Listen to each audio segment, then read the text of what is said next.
All right, so Sam Kapreilian, we're going to bring Sam on from Deloitte. It's great to see you, Sam. Appreciate you being here. And I want to thank you and all the other leaders that Major General Kim Kreider put together to help us organize and execute these events. I want to thank you for being part of that team, help put this together. And you're going to have a break. I think it's very fitting to have a very, very senior leader with NASA help us close out the day. And with that, I'm going to turn it over to you and Mr. Cabana, and we look forward to hearing your insights.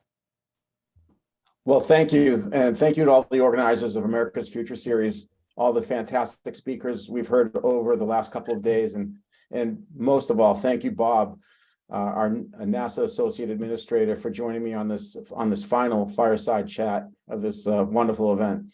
And Bob, it's great to see you again. We were just together back in August at Artemis 1, and we're really excited about the next couple of weeks as we build up to the 14th. But for the here and now, I'm excited to talk to you about your reflections on your last 30 years of amazing accomplishments with NASA, and to tap into some of your future vision around NASA, where the opportunities are that you see ahead. It's a really exciting set of times we're in right now, as you know.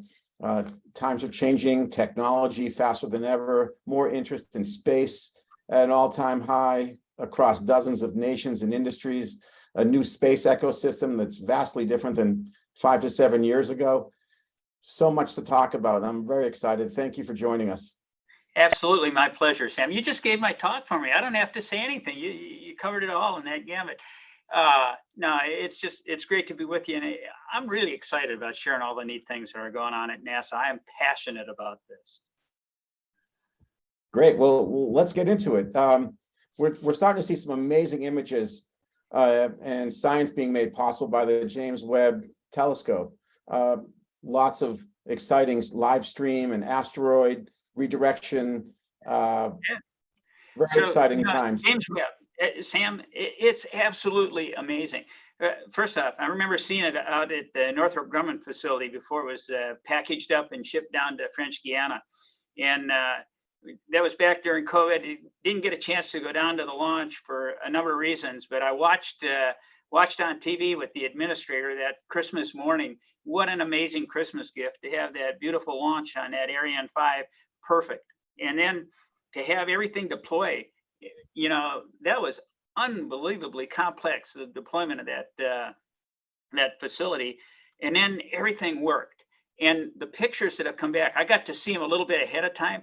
And now, having seen them, in fact, if you walk outside my office, I got blow-ups of James Webb pictures on the outside, on the wall across from the entrance to my office. And it just amazes me every time I look at them.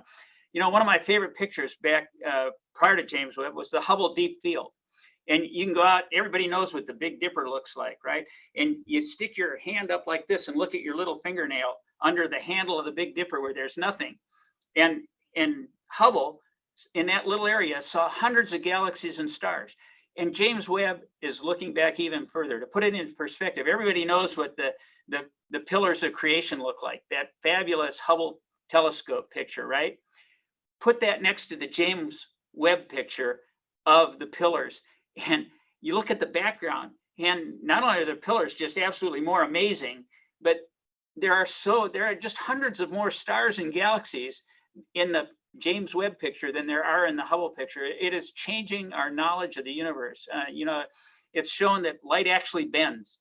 It's just absolutely awesome. And then some of the other stuff, you mentioned DART, the asteroid redirect.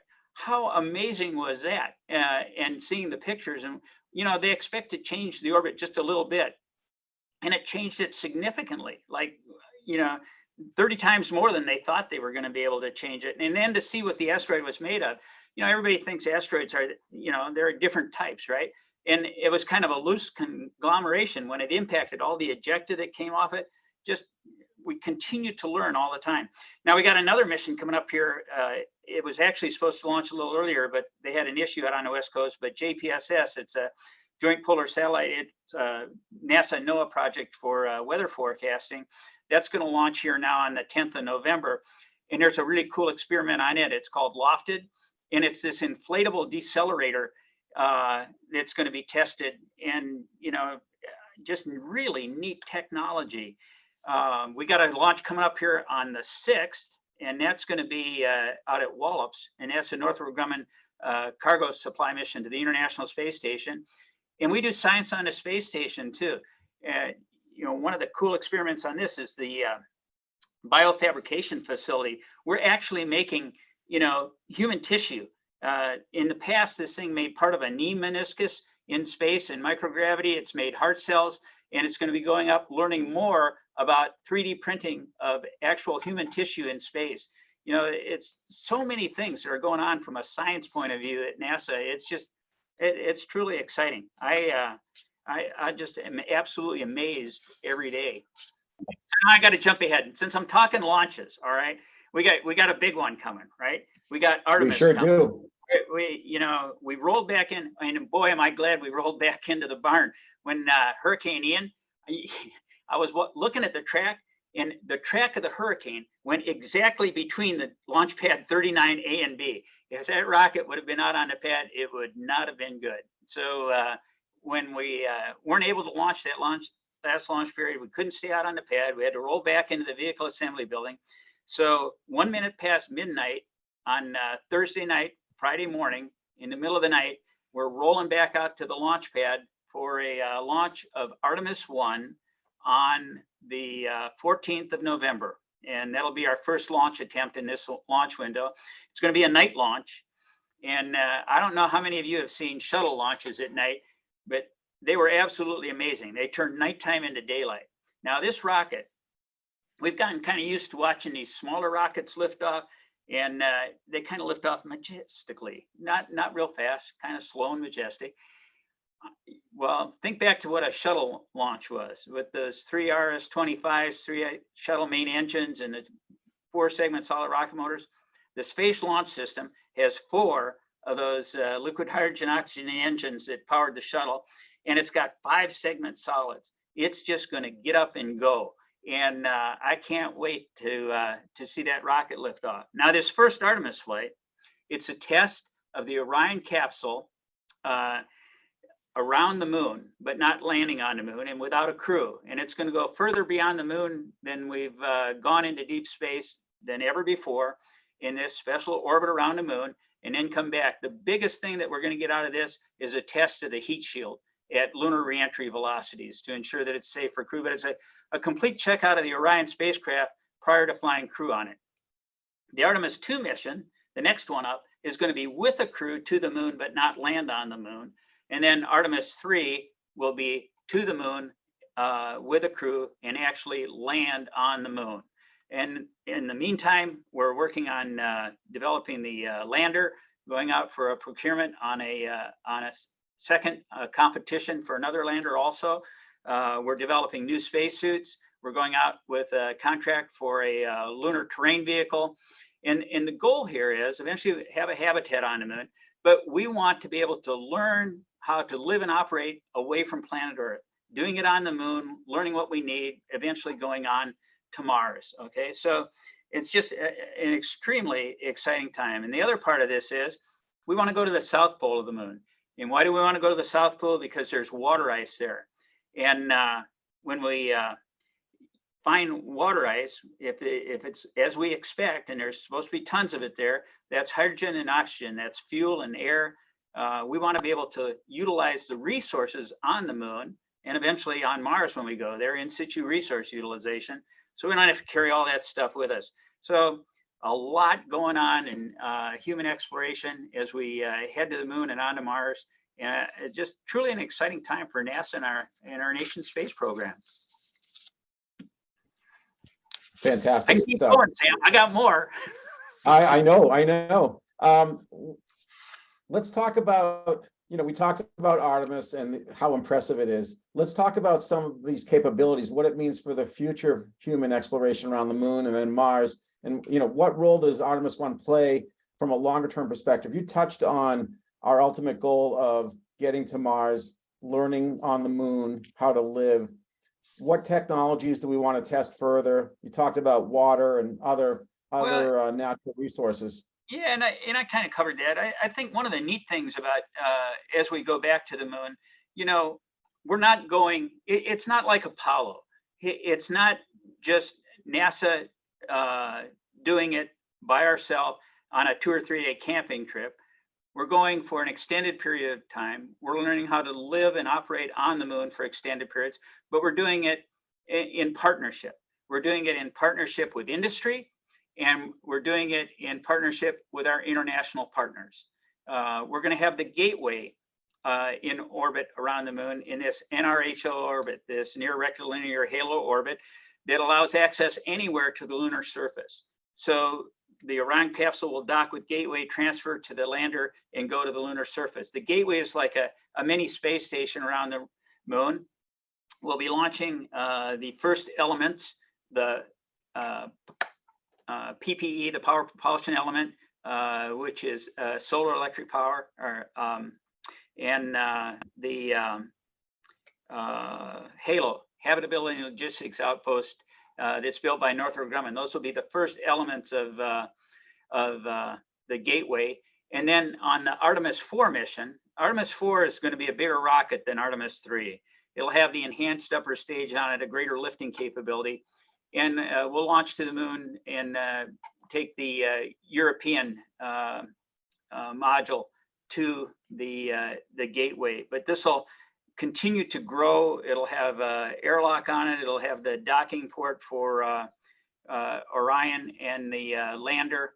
And you can, it'll be human tended. It won't be permanently crewed, but it'll be available to be able to do robotic research on the lunar surface as well. The other thing that we're doing as we do this in partnership, Sam, is we're, the contracts that we're doing, for example, the rover that we're going to have on the moon. If we only have one crewed mission to the moon a year, that rover is going to be available for science use when NASA astronauts are not there. And so just as we have rovers running around on Mars, a robotic capability with arms being able to do science, these rovers are going to be available for science when from a robotic means when crews are not there. So a lot of things doing different. Some services contract, some strictly NASA development, but the goal eventually, as we move on to Mars, is to be able to commercialize the moon, just as we're going to commercialize low Earth orbit.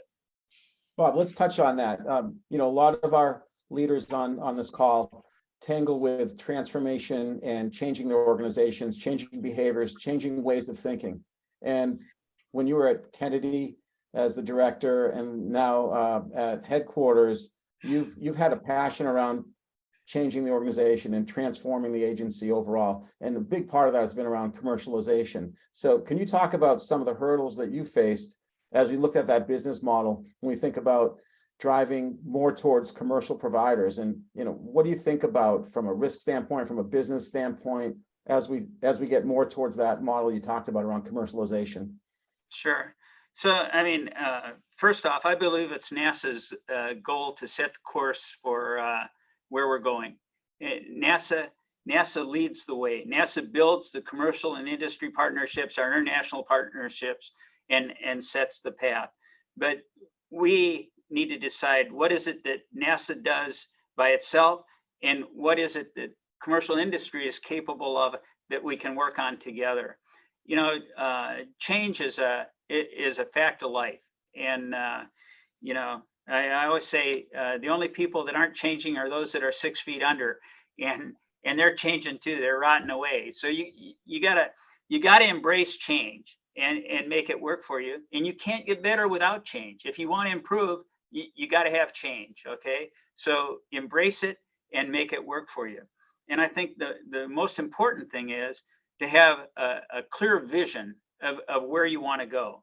And oftentimes, this is driven by, at the Kennedy Space Center, what drove us to have to change was, it was the end of the shuttle program. The Constellation program had been canceled. And we got this new SLS program that only required one launch pad and one mobile launcher and one bay in the high bay. That's what we had to make successful. Now, we didn't necessarily have to do all the other things that we did, but we said, what's in the interests of our nation's space program? what is going to help us? At the time, you know, commercial crew was coming aboard. We were getting commercial cargo was going. It was a transition time for how NASA acquired its services. And we said, we have a lot of facilities here that would be available for commercial use. So we went out with notices of availability. And initially, not all the companies that sought out the use of NASA facilities, they weren't all successful. And it was an iterative process. It wasn't like everything happened all at once. We set a course on where we wanted to go, and then each year we iterated it. Well, as we have transformed, and man, I give Kathy leaders and her team great credit for what they did and accomplished with commercial cargo and commercial crew. An example, working with SpaceX, you know, we signed an agreement with them in July of 2014 to utilize Pad 39A at the Kennedy Space Center. They had their first launch off it in January of 2017, just 2.5 years later. And now look at what that pad has done with the Falcon Heavy and with the Falcon 9, with the crew and cargo to the International Space Station. We've launched our 5th crew to the International Space Station on the Crew Dragon now. Had we not allowed them the use of that pad, had we not taken up this commercial model, you know, we'd be relying on Soyuz vehicles still to get our crews to the International Space Station. What a boon for America's space program to do what we did in that commercial transition. Well, we want to take that a step further now. We want to commercialize all of LEO, all right? NASA wants to be able to focus on that hard job of exploring beyond our home planet, you know, establishing what we're doing on the moon, going on to Mars, making a presence beyond planet Earth and in our solar system. And we don't want to have to continue to maintain and operate this huge International Space Station. It's going to come to an end. It's going to reach the end of its life, but we don't want to give up low Earth orbit, right? So we've gone out with commercial LEO destinations, and we have 4 companies under contract now to develop a commercial capability in low Earth orbit. Now, I don't know if they're all going to be successful, but you know, that's our goal. We want to be one of many users buying what we need in low Earth orbit, as opposed to owning and maintaining the entire operation. We've made progress towards that, just as we did with commercial cargo on the COTS contracts and crew. You know, we're slowly looking at how we transition into low Earth orbit space station commercial operations. As everyone knows, we have a contract with Axiom. We've worked with them, and they've flown their first crew of commercial astronauts to the International Space Station for a visit, accomplishing science and working, you know, learning how to operate, partnering with NASA on the space station. Eventually, Axiom is going to have a module on the space station as they grow to have, you know, their own space station. So I think it's, you know, we enable that. And I think utilizing our resources to help enable that commercial market, it's really important. That's the future. And then we can focus on that hard job of exploring beyond our home planet. Great. Let's pivot for a second. Over the last couple of days at the C.L.A.S.S summit here, we've heard tons around national security and our competitiveness from a number of leaders from military and national security sector, from various industries. NASA's leadership in spaceflight has long been very effective as a diplomatic tool as well as any other.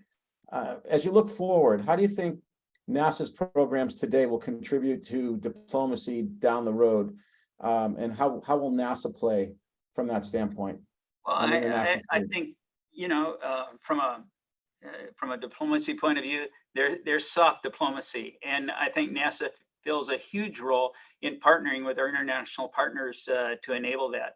As we explore beyond planet Earth, we're going to do it in an international cooperative effort. And we have a number of companies that have signed up to be countries that have signed up to be part of what we're doing as we go to the moon and Mars. Our traditional partners, you know, ESA, Japan, Canada are on board, and others are also looking to partner with us as we explore beyond planet Earth. So, you know, obviously when I talk about international partnerships right now, it's extremely challenging. with what's going on in the Ukraine, but I want you to know that from an operational point of view, we are safely operating the space station. And it's critical that we have an integrated crew on board, because the two, the Russian segment and the US segment are not designed to operate independently. They require our electrical power. We require their propulsion to keep the space station safely on orbit.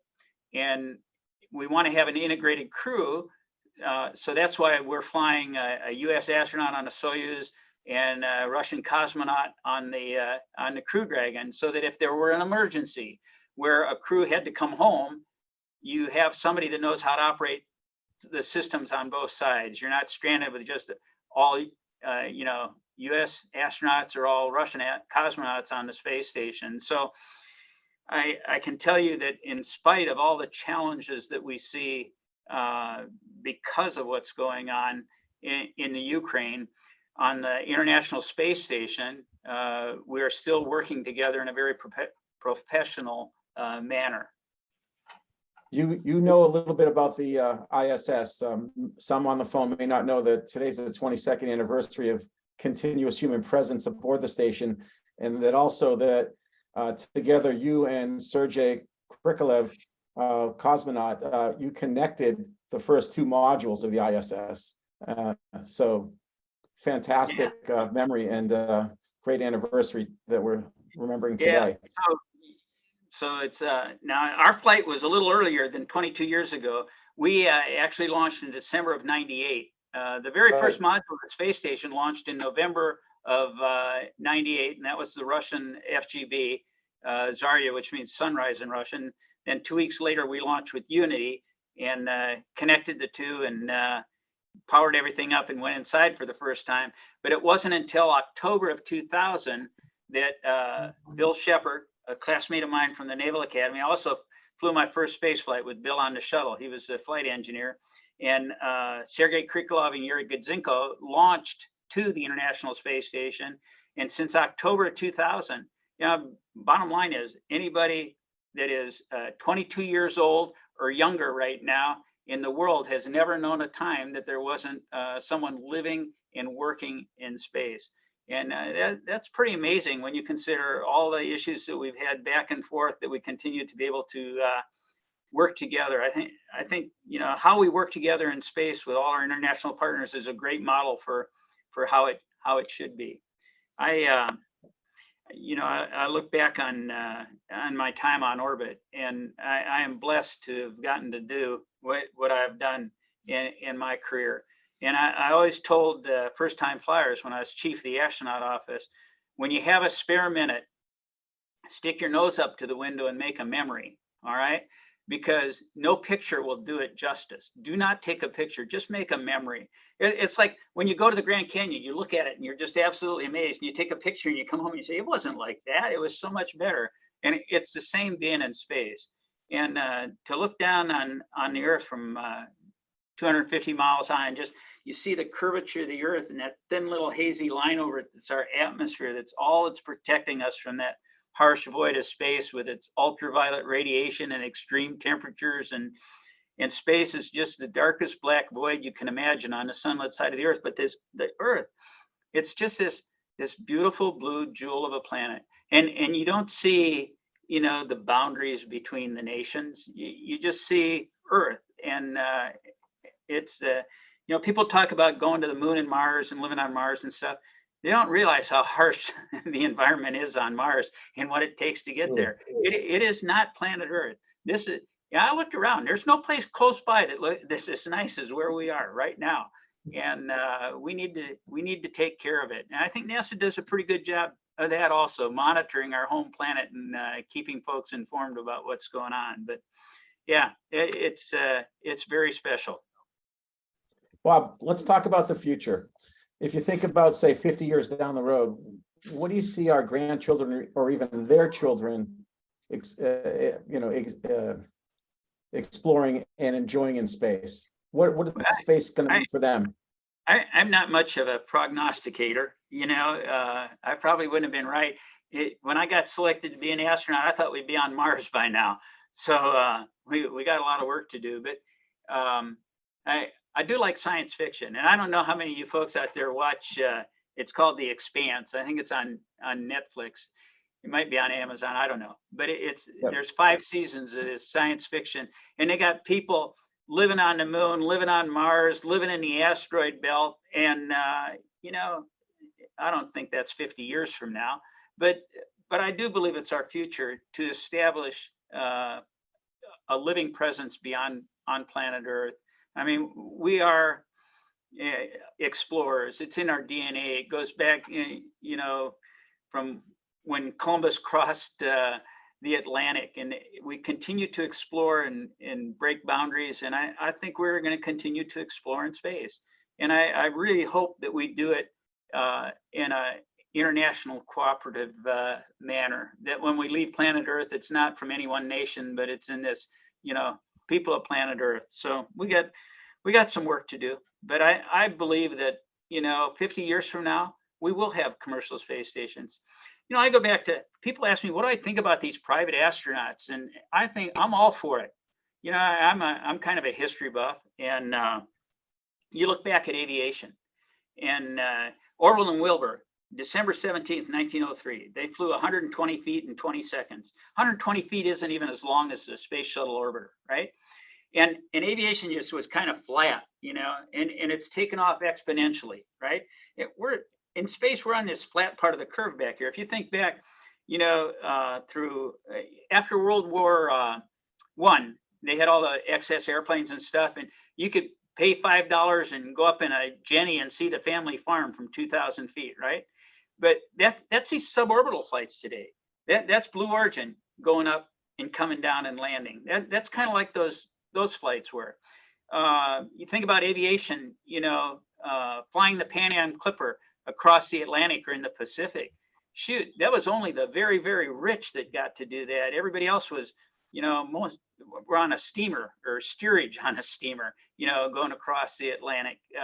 So the very rich that are going into orbit now, there are analogs. And as aviation took off exponentially and became less expensive and opened up to everybody, I think eventually, you know, space is going to do that. I mean, that's certainly the vision of Elon Musk and Jeff Bezos, to make space affordable to fly lots of people. So we'll just have to see. But I do believe that 50 years from now, we'll have a commercial economy in low Earth orbit.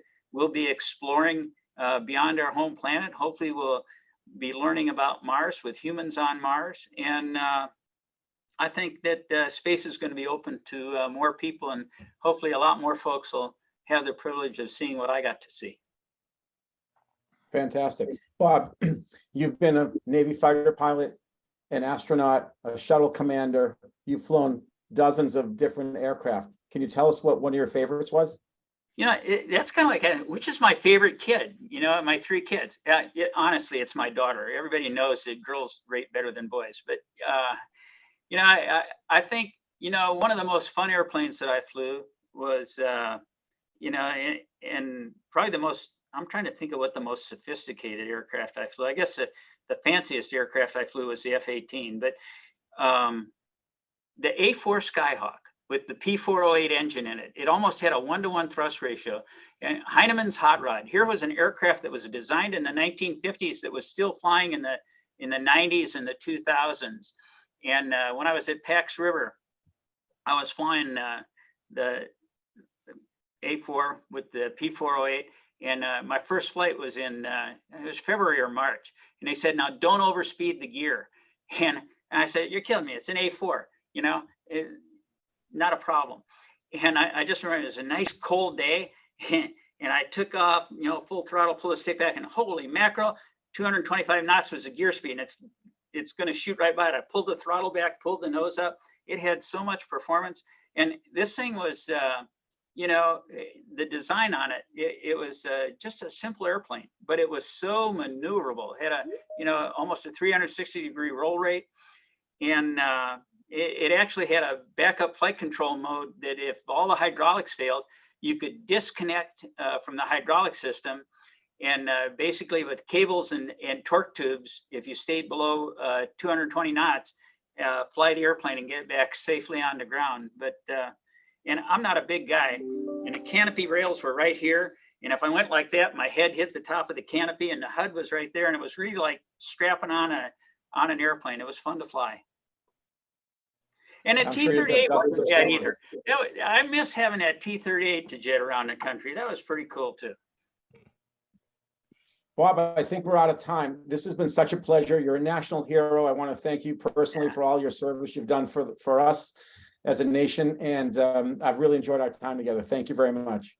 Thank you, Sam. And I want to thank everybody. We have an awesome space program.